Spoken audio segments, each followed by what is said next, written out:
നമസ്കാരം എല്ലാ പ്രിയപ്പെട്ട കൂട്ടുകാർക്കും ഒരിക്കൽ കൂടി ഓൾ PSC എക്സാം ടിപ്സിലേക്ക് സ്വാഗതം ചെയ്യുകയാണ്. നമ്മൾ പരിചയപ്പെടുത്തുന്നത് കേരള PSCയുടെ പ്രിലിമിനറി എക്സാമിനേഷനെ ഗുണപ്രദമാവുന്ന രീതിയിൽ തയ്യാറാക്കുന്ന 88ാമത്തെ ക്ലാസ് ആണ്. ഇന്ന് നമ്മൾ പരിചയപ്പെടുത്തുന്ന രണ്ട് പ്രധാനപ്പെട്ട ടോപ്പിക്കാണ്. ഒന്ന് ലക്ഷദ്വീപ് എന്ന നമ്മുടെ കേന്ദ്രഭരണ പ്രദേശം, മറ്റൊന്ന് വിവിധ നേട്ടങ്ങളിലൊക്കെ എത്തിയിട്ടുള്ള ആദ്യത്തെ ഇന്ത്യൻ വനിത എന്ന് പറയുന്ന എപ്പോഴും PSC റിപ്പീറ്റ് ചെയ്യുന്ന ഒരു ടോപ്പിക്കും കൂടെ ഇന്ന് നമ്മൾ പരിചയപ്പെടുത്തുന്നു. ആദ്യമായിട്ട് നമ്മൾ പരിചയപ്പെടുന്നത് നമ്മുടെ സ്വന്തം കേന്ദ്രഭരണ പ്രദേശമായ ലക്ഷദ്വീപുമായി ബന്ധപ്പെട്ടിട്ടാണ്. നമുക്കറിയാം, നമ്മുടെ ഇന്ത്യയിലെ ഏറ്റവും ചെറിയ കേന്ദ്രഭരണ പ്രദേശമാണ് ലക്ഷദ്വീപ്. ലക്ഷദ്വീപ് ഇന്ത്യയിലെ ഏറ്റവും ചെറിയ കേന്ദ്രഭരണ പ്രദേശമാണ്. ലക്ഷദ്വീപിന്റെ തലസ്ഥാനം എന്നറിയപ്പെടുന്നത് കവരത്തിയാണ്. 1964 എന്ന് പറയുന്ന ഒരു വർഷത്തിൽ ഭരണകേന്ദ്രം കോഴിക്കോട് നിന്ന് കവരത്തിയിലേക്ക് മാറ്റുന്നു എന്ന കാര്യം ഓർത്തിരിക്കുക. അപ്പോൾ ലക്ഷദ്വീപിന്റെ ആദ്യ തലസ്ഥാനം കോഴിക്കോട്, അതിനെ കവരത്തിയിലേക്ക് മാറ്റിയ വർഷം 1964. അവിടെ സംസാരിക്കുന്ന പ്രധാനപ്പെട്ട 3 ഭാഷകൾ മഹൽ ഭാഷ, ജസ്രി ഭാഷ, മലയാളം എന്നീ ഭാഷകളാണ്. ഇതിൽ മലയാളം ഔദ്യോഗിക ഭാഷയായിട്ടുള്ള കേന്ദ്രഭരണ പ്രദേശം ഏത് എന്നൊരു ചോദ്യം ചോദിച്ചാൽ ഉത്തരമായിട്ട് വരേണ്ടത് ലക്ഷദ്വീപാണ്. അതുപോലെ തന്നെ ലക്ഷദ്വീപിൽ മൊത്തം എത്ര ദ്വീപുകൾ ഉണ്ടെന്ന് ചോദിച്ചാൽ 36 ആണ്. അതിൽ 10 എണ്ണത്തിലാണ് ജനവാസമുള്ളത്. അറബിക്കടലിലാണ് ലക്ഷദ്വീപ് സ്ഥിതി ചെയ്യുന്നത്. ഇന്ത്യയുടെ ഭാഗമായിട്ടുള്ള അറബിക്കടലിൽ സ്ഥിതി ചെയ്യുന്ന ദ്വീപ് സമൂഹം ഏതെന്ന് ചോദിച്ചാൽ ലക്ഷദ്വീപാണ്. എന്നാൽ ബംഗാൾ ഉൾക്കടലിലാണെങ്കിൽ അത് ആൻഡമാൻ നിക്കോബർ ദ്വീപുകളാണ്. ഇനി ലക്ഷദ്വീപിലെ ഏറ്റവും വലിയ ദ്വീപ് ആന്ത്രൂത്തും ഏറ്റവും ചെറുത് ബിത്രയുമാണ്. അവിടെ ഏറ്റവും ജനസംഖ്യ കൂടുതലുള്ള ദ്വീപ് ചോദിച്ചാൽ കവരത്തിയാണെന്ന കാര്യം ഓർത്തിരിക്കുക. നമ്മൾ പരിചയപ്പെട്ടത് ഇന്ത്യയിലെ ഏറ്റവും ചെറിയ കേന്ദ്രഭരണ പ്രദേശമായ ലക്ഷദ്വീപിനെ കുറിച്ച്. ലക്ഷദ്വീപിന്റെ തലസ്ഥാനം കവരത്തി. 1964 കവരത്തി എന്ന് പറയുന്ന ആ ഒരു തലസ്ഥാനമായിട്ട് മാറുകയാണ്. അത് മുമ്പ് വരെ എവിടെയായിരുന്നു? കോഴിക്കോടാണെന്ന കാര്യം ഓർത്തിരിക്കുക.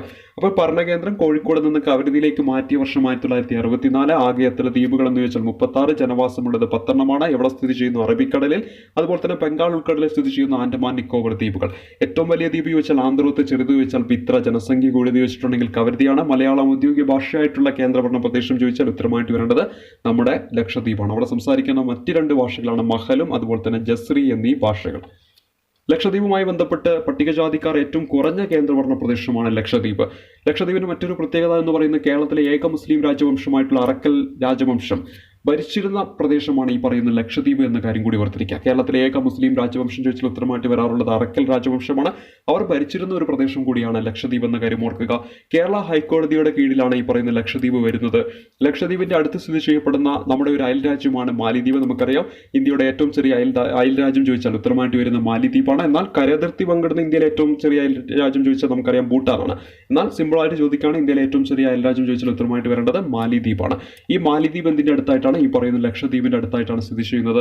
ലക്ഷദ്വീപിന്റെ വടക്കേ അറ്റമാണ് ചെർബനിയാനി റീഫ് എന്ന കാര്യം ഓർക്കുക. ചെർബനിയാനി റീഫ് ലക്ഷദ്വീപിന്റെ വടക്കേ അറ്റം. തെക്കേ അറ്റം ചോദിച്ചാൽ മിനിക്കോയ് ദ്വീപാണ്. ഇനി ലക്ഷദ്വീപ് എന്ന് പറയുന്ന ആ ഒരു UT ഫോം ചെയ്യുന്ന 1956 നവംബർ 1-ാം തീയതിയാണ്.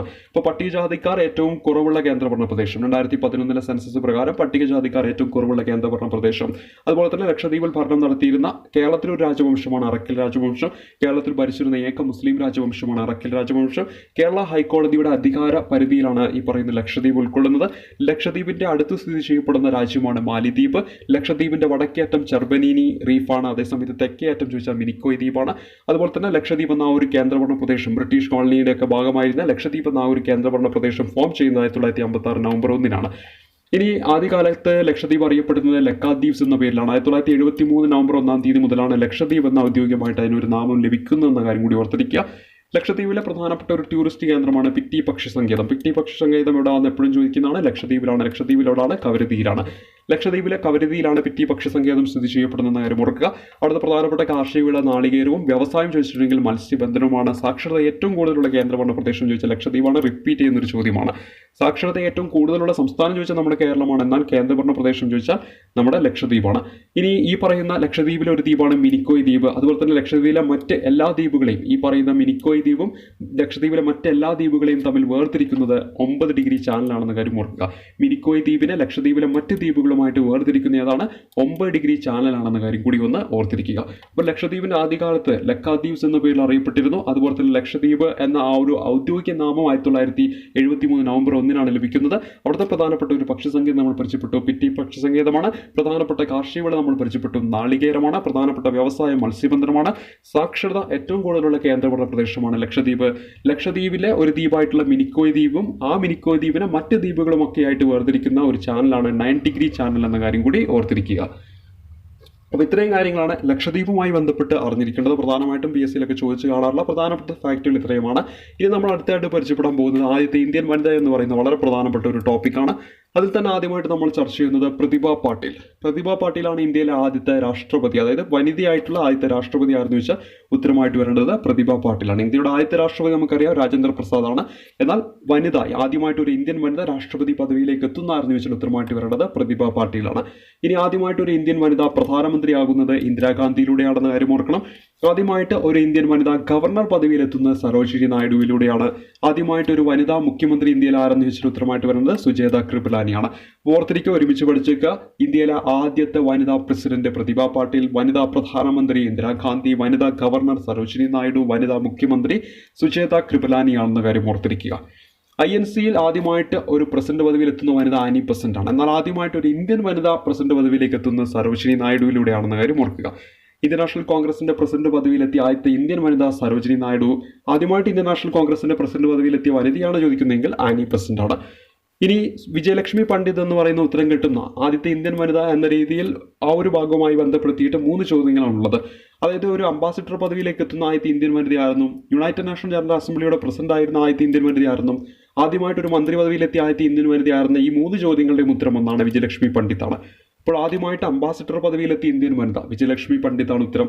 ആദ്യമായിട്ട് മന്ത്രി പദവിയിലെത്തിയ ഇന്ത്യൻ വനിത വിജയലക്ഷ്മി പണ്ഡിതാണ് ഉത്തരം. യുണൈറ്റഡ് നാഷൻ ജനറൽ അസംബ്ലിയുടെ പ്രസിഡന്റ് ആയിരുന്ന ആദ്യത്തെ ഇന്ത്യൻ വനിതയായിരുന്നു വെച്ചാലും ഉത്തരം ഒന്നാണ് വിജയലക്ഷ്മി പണ്ഡിത്ത്. ഇനി ലോകസഭയുടെ ഒക്കെ സ്പീക്കർ പദവിയിലെത്തിയ ആദ്യത്തെ വനിതയായിരുന്നു വെച്ചാൽ മീര കുമാറാണ്. രാജ്യസഭയുടെ ഡെപ്യൂട്ടി ചെയർപേഴ്സൺ പദവിയിലെത്തിയ വനിത വെച്ചിട്ടുണ്ടെങ്കിൽ വയലറ്റ് ഹാൽവിയാണ്. ആദ്യമായിട്ട് ചീഫ് ഇലക്ഷൻ കമ്മീഷൻ ആയിട്ടുള്ള വനിത വെച്ചാൽ VS രമാദേവിയാണ്. അതുപോലെ തന്നെ ആദ്യമായിട്ട് അഡ്വക്കേറ്റ് ആയിട്ടുള്ള വനിത വെച്ചിട്ടുണ്ടെങ്കിൽ കോർണേലിയ സൊറാബ്ജിയാണെന്ന കാര്യം ഓർത്തിരിക്കുക. UN ജനറൽ അസംബ്ലിയിൽ മലയാളത്തിൽ പ്രസംഗിച്ച ആദ്യത്തെ വനിതയാണെന്ന് വെച്ചാൽ മാധ അമൃതാനന്ദമയാണ് ഉത്തരമായിട്ട് കിട്ടുന്നത്. ലോക്സഭാ സ്പീക്കറായിട്ടുള്ള ആദ്യത്തെ വനിത മീര കുമാർ, രാജ്യസഭ ഡെപ്യൂട്ടി ചെയർപേഴ്സൺ ആയിട്ടുള്ള ആദ്യത്തെ വനിത Violet Alva, chief election commission ആയിട്ടുള്ള ആദ്യത്തെ വനിത VS രമാദേവി, അഡ്വക്കേറ്റ് ആയിട്ടുള്ള ആദ്യത്തെ വനിത വെച്ചാൽ കോർണേലിയ സൊറാബ്ജിയാണ്. UN ജനറൽ അസംബ്ലിയിൽ മലയാളത്തിൽ പ്രസംഗിച്ച ആദ്യത്തെ വനിത ചോദിച്ചാൽ മാധ അമൃതാനന്ദമയാണെന്ന കാര്യം ഓർത്തിരിക്കുക. ഇവിടെ നമ്മൾ പരിചയപ്പെട്ടത് ആദ്യമായിട്ട് ഒരു രാഷ്ട്രപതി പദവിയിലേക്ക് എത്തിയ ആദ്യത്തെ വനിത പ്രതിഭ പാട്ടീലാണ്. പ്രധാനമന്ത്രി ആണെന്ന് വെച്ചാൽ ഇന്ദിരാഗാന്ധിയാണ്. വനിതാ ഗവർണർ വെച്ചാൽ സരോജിനി നായിഡുവാണ്. മുഖ്യമന്ത്രി ആണെങ്കിൽ സുജേത കൃപലാനിയാണ്. INCയുടെ പ്രസിഡന്റ് പദവിയിലെത്തിയ ആനി ബസന്റ് ആണ്. ഒരു ഇന്ത്യൻ വനിതയാണെങ്കിൽ സരോജിനി നായിഡുവാണ്. വിജയലക്ഷ്മി പണ്ഡിതുമായിട്ട് 3 കാര്യങ്ങൾ നമ്മൾ പരിചയപ്പെട്ടു. അംബാസഡർ പദവിയിലെത്തിയ ആദ്യത്തെ ഇന്ത്യൻ വനിത, യുണൈറ്റഡ് നാഷൻ ജനറൽ അസംബ്ലിയുടെ പ്രസിഡന്റ് ആയിരുന്ന ആദ്യത്തെ ഇന്ത്യൻ വനിത, അതുപോലെ തന്നെ മന്ത്രി പദവിയിലെത്തിയ ആദ്യത്തെ ഇന്ത്യൻ വനിതയാണെന്ന് വെച്ചാൽ വിജയലക്ഷ്മി പണ്ഡിത്ത്. ഇനി ലോകസഭയുടെ സ്പീക്കർ പദവിയിലെത്തിയ ആദ്യത്തെ വനിത വെച്ചാൽ മീര കുമാർ, രാജ്യസഭ ഡെപ്യൂട്ടി ചെയർപേഴ്സൺ ആയിട്ടുള്ള ആദ്യത്തെ വനിത Violet Alva, chief election commission ആയിട്ടുള്ള ആദ്യത്തെ വനിത VS രമാദേവി, അഡ്വക്കേറ്റ് ആണെങ്കിൽ കോർണേലിയ സൊറാബ്ജിയാണ്. UN ജനറൽ അസംബ്ലി മലയാളത്തിൽ പ്രസംഗിച്ച ആദ്യത്തെ വനിത മാധ അമൃതാനന്ദമയാണ്. അടുത്ത നമ്മൾ പരിചയപ്പെടുന്ന സുപ്രീം കോടതിയിലെ ജഡ്ജി ആയിട്ടുള്ള ആദ്യത്തെ വനിത ഫാത്തിമ ബീവിയാണ്. അതേസമയത്ത് ഹൈക്കോടതിയുടെ ചീഫ് ജസ്റ്റിസ് ആയിട്ടുള്ള ആദ്യത്തെ വനിത ലീല സേത്താണ്. ഹൈക്കോടതിയുടെ ജഡ്ജി ആയിട്ടുള്ള ആദ്യത്തെ വനിത അന്ന ചാണ്ടി. മജിസ്ട്രേറ്റ് ആയിട്ടുള്ളത് ഓമന കുഞ്ഞമ്മയാണ്. ഇവിടെ പരിചയപ്പെട്ടത് എന്താണ്? സുപ്രീം കോടതിയുടെ ജഡ്ജി പദവിയിലെത്തിയ ആദ്യത്തെ വനിതയാണെന്ന് വെച്ചാൽ ഫാത്തിമ ബീവി. അതേസമയത്ത് ഹൈക്കോടതിയുടെ ചീഫ് ജസ്റ്റിസ് പദവിയിലെത്തിയ ആദ്യത്തെ വനിത ലീല സേത്ത്. ഹൈക്കോടതിയിൽ ഒരു ജഡ്ജിയായ ആദ്യത്തെ വനിത അന്ന ചാണ്ടി. മജിസ്ട്രേറ്റ് ആണെന്ന് വെച്ചിട്ടുണ്ടെങ്കിൽ ഓമന കുഞ്ഞമ്മയാണെന്ന കാര്യം ഓർത്തിരിക്കുക. ഇനി ഒരു ലെജിസ്ലേറ്റർ പദവിയിലെത്തിയ ആദ്യത്തെ വനിത മുത്തുലക്ഷ്മി റെഡ്ഡിയാണ്. ആദ്യമായിട്ട് മേയർ പദവിയിലെത്തിയ ആദ്യത്തെ വനിത താര ചെറിയാനാണ്. നിയമസഭയിലെ സ്പീക്കറായിട്ടുള്ള ആദ്യത്തെ വനിത ഷാനോ ദേവിയാണ്. നമ്മൾ നേരത്തെ പരിചയപ്പെട്ട ലോക്സഭയുടെ സ്പീക്കറാണ് മീര കുമാർ. ഡെപ്യൂട്ടി സ്പീക്കർ പദവിയിലേക്ക് ആദ്യമായിട്ട് എത്തുന്നത് സുശീല നയ്യാറാണെന്ന കാര്യം കൂടി ഓർത്തിരിക്കുക. സുപ്രീം കോടതിയിൽ ജഡ്ജി ആയിട്ടുള്ള ആദ്യത്തെ വനിത ഫാത്തിമ ബീവി. ഹൈക്കോടതിയിൽ ചീഫ് ജസ്റ്റിസായ ആദ്യത്തെ വനിത ലീല സേത്ത്. ഇനി ജഡ്ജി ആണെങ്കിൽ അന്ന ചാണ്ടി. മജിസ്ട്രേറ്റ് ആണെന്ന് വെച്ചിട്ടുണ്ടെങ്കിൽ ഓമന കുഞ്ഞമ്മയാണ്. ലെജിസ്ലേറ്റർ പദവിയിലെത്തിയ ആദ്യത്തെ വനിത മുത്തുലക്ഷ്മി റെഡ്ഡിയാണ്. മേയർ പദവിയിലെത്തിയ ആദ്യത്തെ വനിത താര ചെറിയാനാണ്. നിയമസഭയിൽ സ്പീക്കറായ ആദ്യത്തെ വനിത ഷാനോ ദേവി. Deputy speaker Sushila Nayyar. എന്നീ കാര്യങ്ങൾ ഓർത്തിരിക്കുക. ഇനി ആദ്യമായിട്ട് ഒരു കേന്ദ്ര ക്യാബിനറ്റ് മന്ത്രിയായിട്ടുള്ള വനിതയാര്? വേൾഡ് ഹെൽത്ത് ഓർഗനൈസേഷനിൽ പ്രസിഡന്റ് ആയിട്ടുള്ള ആദ്യത്തെ വനിതയാണെന്നൊക്കെ ചോദിച്ച ഉത്തരമായിട്ട് വരേണ്ടത് രാജ്കുമാരി അമൃത് കൗർ ആണെന്ന കാര്യം ഓർത്തിരിക്കുക. രാജ്കുമാരി അമൃത് കൗർ ആണ് ആദ്യമായിട്ട് കേന്ദ്ര ക്യാബിനറ്റ് മന്ത്രിയായ വനിത. അതേപോലെ തന്നെ വേൾഡ് ഹെൽത്ത് ഓർഗനൈസേഷനിൽ പ്രസിഡന്റ് ആയിട്ടുള്ള ആദ്യത്തെ വനിതയാണെന്ന് വെച്ചാൽ ഉത്തരമായിട്ട് ആദ്യത്തെ ഇന്ത്യൻ വനിതയാണെന്ന് വെച്ചാൽ ഉത്തരമായിട്ട് വരേണ്ടത് രാജ്കുമാരി അമൃത് കൗർ ആണെന്ന കാര്യം ഓർക്കുക. ഇനി ഡൽഹിയിൽ സിംഹാസനത്തിലേറിയ ആദ്യത്തെ വനിത റസിയ സുൽത്താന. എപ്പോഴും ചോദിക്കുന്ന ഒരു ചോദ്യമാണ്. ഡൽഹി സിംഹാസനത്തിലേറിയ ആദ്യത്തെ വനിതയാണെന്ന് വെച്ചാൽ റസിയ സുൽത്താനയാണ്. ഇനി ഓസ്കാർ ലഭിച്ച ആദ്യത്തെ ഇന്ത്യൻ വനിതയാണ് ബാനു അത്തയ്യ. ഉർവശി അവാർഡ് നേടിയ ആദ്യത്തെ ഇന്ത്യൻ വനിത നർഗീസ് ദത്താണ്. നർഗീസ് ദത്താണ് ഉർവശി അവാർഡ് നേടിയ ആദ്യത്തെ ഇന്ത്യൻ വനിത. ഓസ്കാർ അവാർഡ് ലഭിച്ച ആദ്യത്തെ ഇന്ത്യൻ വനിത ബാനു അത്തയ്യാണ്. അതുപോലെ തന്നെ ഡൽഹി സിംഹാസനത്തിലേറിയ ആദ്യത്തെ ഇന്ത്യൻ വനിതയാണെന്നൊക്കെ ചോദിച്ചാൽ ഉത്തരമായിട്ട് വരേണ്ടത് റസിയ സുൽത്താനയാണ്. അതേപോലെ തന്നെ വേൾഡ് ഹെൽത്ത് ഓർഗനൈസേഷനിൽ പ്രസിഡന്റായ വനിത ആയിട്ട് ആദ്യമായിട്ട് ഒരു കേന്ദ്ര ക്യാബിനറ്റ് മന്ത്രി പദവിയിലെത്തിയ ആദ്യത്തെ വനിത ആര്? ഈ 2 ചോദ്യങ്ങളുടെ ഉത്തരം രാജ്കുമാരി അമൃത് കൗറാണ്.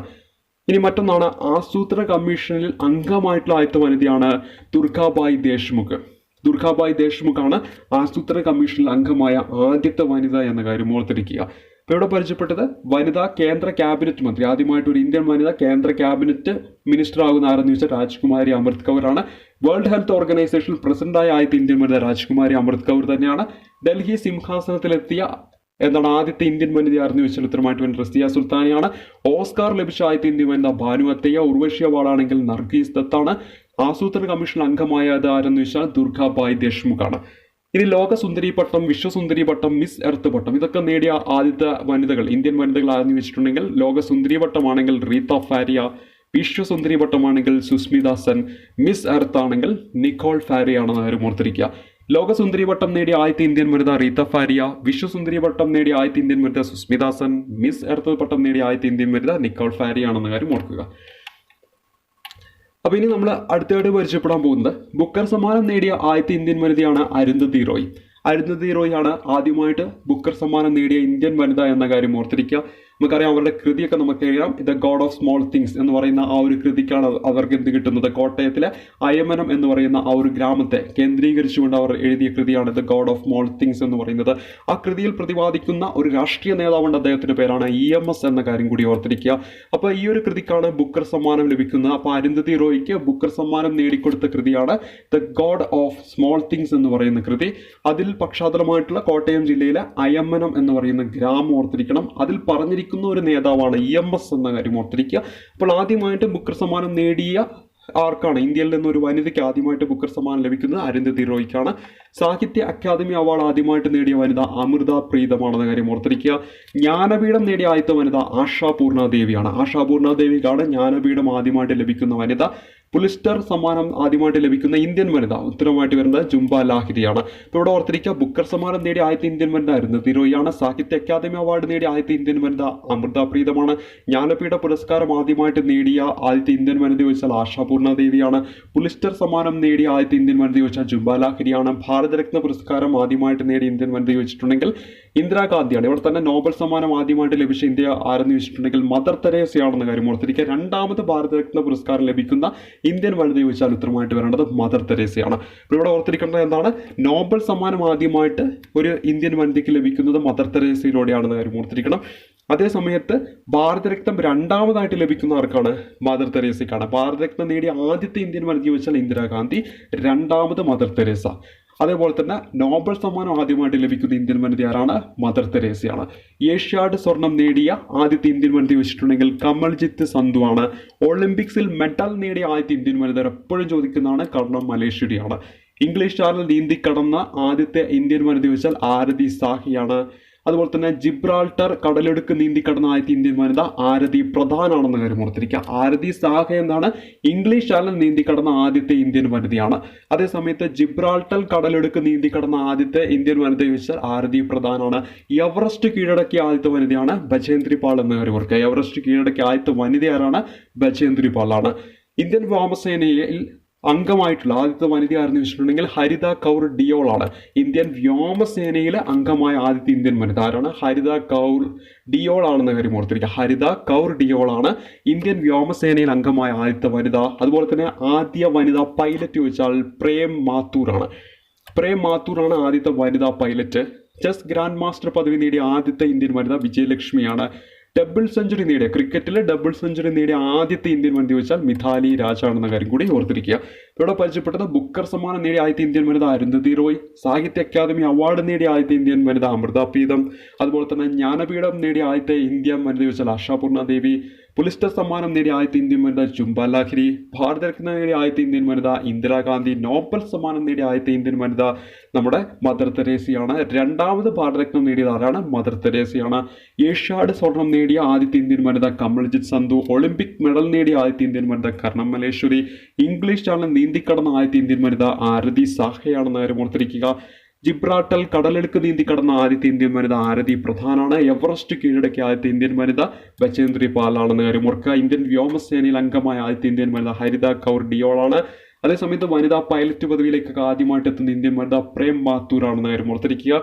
ചെസ് ഗ്രാൻഡ് മാസ്റ്റർ പദവി നേടിയ ആദ്യത്തെ ഇന്ത്യൻ വനിത വിജയലക്ഷ്മി. ഡബിൾ സെഞ്ചുറി, ക്രിക്കറ്റിൽ ഡബിൾ സെഞ്ചുറി നേടിയ ആദ്യത്തെ ഇന്ത്യൻ വനിത മിഥാലി രാജാണെന്ന കാര്യം ഓർത്തിരിക്കുക. ഇവിടെ രണ്ട് പ്രധാനപ്പെട്ട ടോപ്പിക്കാണ് നിങ്ങളുടെ മുന്നിലേക്ക് പരിചയപ്പെടുത്തിയത്. കേന്ദ്രഭരണ പ്രദേശമായ ലക്ഷദ്വീപും വിവിധ മേഖലകളിലൊക്കെ ഒന്നാമതെത്തിയിട്ടുള്ള ഇന്ത്യൻ വനിതകളുമായിട്ട് ബന്ധപ്പെട്ട ടോപ്പിക്കാണ് ഇന്നത്തെ ഈ ഒരു ക്ലാസ്സിൽ ഞാൻ നിങ്ങളുടെ മുന്നിലേക്ക് പരിചയപ്പെടുത്തിയത്. രണ്ടും എപ്പോഴും PSC പരീക്ഷയിൽ റിപ്പീറ്റ് ചെയ്ത് ചോദിക്കുന്ന ടോപ്പിക്ക് തന്നെയാണ്. അതുകൊണ്ട് ഈ ടോപ്പിക്കുകളൊക്കെ പഠിച്ചു വെക്കുക. അപ്പോൾ ഈ ക്ലാസ്സുകളൊക്കെ നിങ്ങൾക്ക് ഇഷ്ടപ്പെടുന്നുണ്ടാകുമെന്ന് വിചാരിക്കുന്നു. ഇഷ്ടപ്പെടുന്നുണ്ടെങ്കിൽ ഒന്ന് ലൈക്ക് ചെയ്യുക, ഷെയർ ചെയ്യുക, ഒപ്പം നിങ്ങളുടെ വിലയേറിയ അഭിപ്രായങ്ങളൊക്കെ ഒന്ന് രേഖപ്പെടുത്തുക. അതേപോലെ തന്നെ ഈ ചാനലിൽ ഇത്തരത്തിലുള്ള ക്ലാസ്സുകളൊക്കെ തുടർന്നും നിങ്ങൾക്ക് കാണാൻ താല്പര്യമുണ്ടെങ്കിൽ, തികച്ചും സൗജന്യമായിട്ട് കാണാൻ താല്പര്യമുണ്ടെങ്കിൽ ചാനൽ ഒന്ന് സബ്സ്ക്രൈബ് ചെയ്യുക. എൻ്റെ യൂട്യൂബ് ചാനലിൽ കാണപ്പെടുന്ന സബ്സ്ക്രൈബ് ബട്ടൺ എനേബിൾ ചെയ്ത് കഴിഞ്ഞാൽ അതിനുശേഷം ഒരു ചെറിയൊരു ബെല്ലൈക്കൻ കൂടി ലഭ്യമാവുന്നതായിരിക്കും. ആ ബെല്ലൈക്കൻ കൂടി എനേബിൾ ചെയ്താൽ ഞാൻ എപ്പോഴാണ് ഇത്തരത്തിലുള്ള വീഡിയോസ് അപ്ലോഡ് ചെയ്യുന്നത് അപ്പോൾ തന്നെ നിങ്ങൾക്ക് നോട്ടിഫിക്കേഷൻ ലഭ്യമാകുന്നതായിരിക്കും.